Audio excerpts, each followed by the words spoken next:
Saludos con todos, yo soy la doctora Sofía Cuba, soy residente de segundo año de la especialidad de neurocirugía del Hospital Daniel Alcides Carrión y el tema que voy a presentar hoy día es acerca del traumatismo craneal en adultos.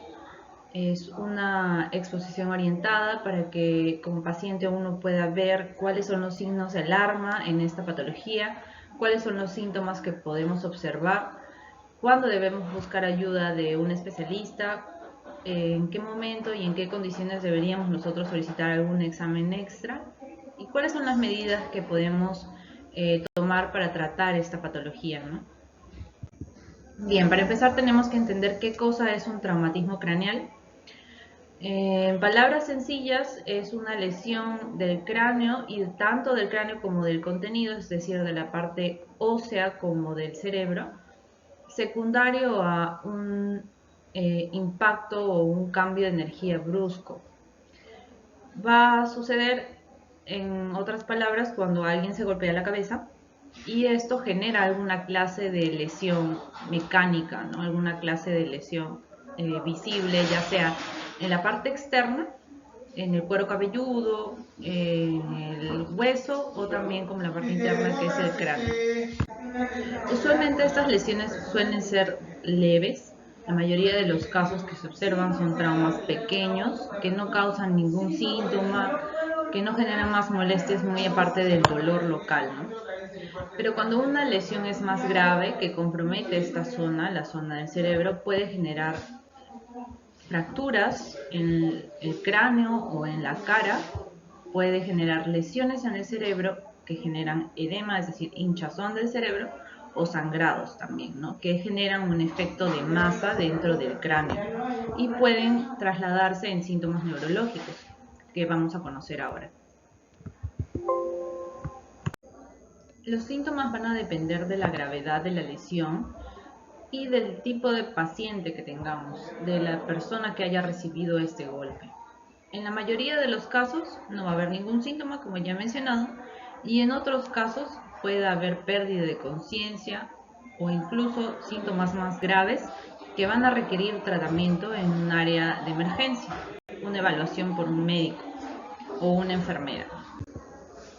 Los síntomas más comunes de este tipo de lesión vienen a ser el dolor de cabeza, las náuseas, los vómitos, la hinchazón o el hematoma en las zonas superficiales como el cuero cabelludo, mareos, problemas de memoria, confusión y problemas de visión. También pueden presentarse cambios en el comportamiento. Puedes notar que la persona que ha sufrido un trauma no se comporte como habitualmente se comporta, que tenga dificultades para hablar o para caminar. Y en casos un poco más severos, la presencia de convulsiones, ¿no? Que son movimientos involuntarios del cuerpo, que pueden ser parciales en un brazo, una pierna o de todo el cuerpo, que pueden generar pérdida de conciencia, es decir, un desmayo. En algunos casos los síntomas pueden presentarse inmediatamente después del trauma y en algunos otros casos, especialmente en adultos mayores, pueden generarse síntomas a días posteriores al trauma, ¿no? Incluso con un trauma bastante leve. ¿Cuándo debo buscar atención médica en estos casos?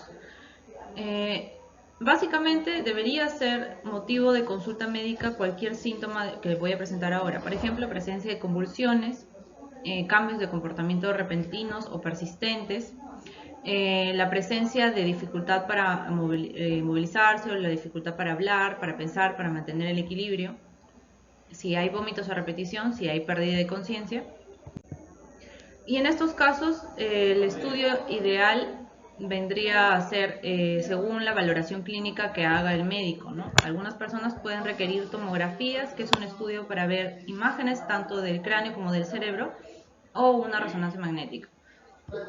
Acá tenemos, por ejemplo, una imagen donde se evidencian lesiones dentro del cerebro. Esas lesiones se llaman contusiones. ¿Cuál es el tratamiento de este tipo de lesiones? Por lo general, si existe un trauma leve, no requiere ningún tipo de tratamiento, pero sí requiere de observación. Lo ideal es que la observación sea durante las siguientes 24 horas.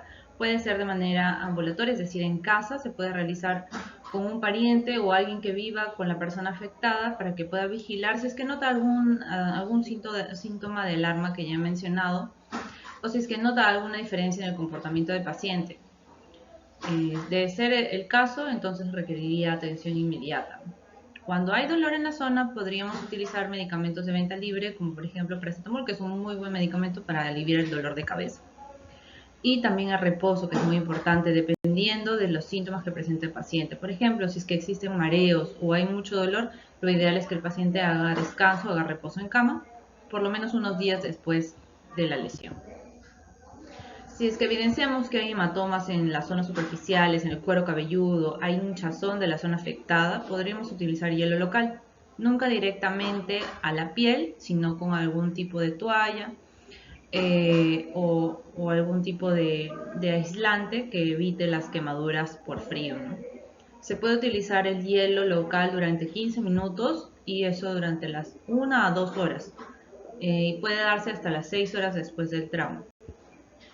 Esto va a ayudar a que no haya aumento de volumen en la zona y reduzca también los síntomas. Ahora, si es que el trauma es grave, si la lesión ha sido muy grave, el paciente presenta muchos síntomas, hay evidencia en los exámenes auxiliares, por ejemplo en la tomografía, de alguna lesión, pueda requerir el paciente hospitalizarse y recibir tratamiento médico, uno para evitar el dolor, dos para observar al paciente y tres para evitar la inflamación en el cerebro. Se pueden utilizar medicamentos que ayudan a bajar la inflamación durante algunos días para prevenir que la condición del paciente empeore. En ciertos casos, el trauma también conlleva a la necesidad de cirugía, ya sea para quitar ese sangrado, para evacuar el sangrado o para liberar la presión dentro del cráneo. Como sabemos, el cráneo es una estructura que no se distiende como el abdomen, por ejemplo. Entonces no nos da lugar a que exista un aumento de volumen por un sangrado y por eso requeriría en algunos casos tratamiento quirúrgico. Muy bien, eso era todo con respecto a la presentación en relación al traumatismo craneal en pacientes adultos. Hay algunos puntos que me gustaría dejar en claro. En primer lugar, que las lesiones del trauma craneal pueden tener diferente gravedad. Pueden haber golpes leves como golpes graves que requieren en estos casos atención médica especializada. Es importante recordar cuándo hay que ir al hospital, cuándo acudir al hospital, cuando notemos algún signo de alarma que he mencionado en esta exposición. Dentro de ellos los más comunes es la presencia de vómitos, pérdida de conciencia, convulsiones o alteraciones del habla o de la motilidad. En estos casos, los pacientes deben en realidad requerir manejo especializado y adicionalmente estudios que nos permitan hacer un diagnóstico adecuado para poder determinar cuál va a ser el manejo del paciente, ¿no? Si va a requerir solo tratamiento en casa o necesita hospitalizarse, recibir medicamentos o incluso cirugía. Bien, eso ha sido todo. Muchísimas gracias. Espero que esto les sirva para saber cómo actuar frente a esta situación, ¿no?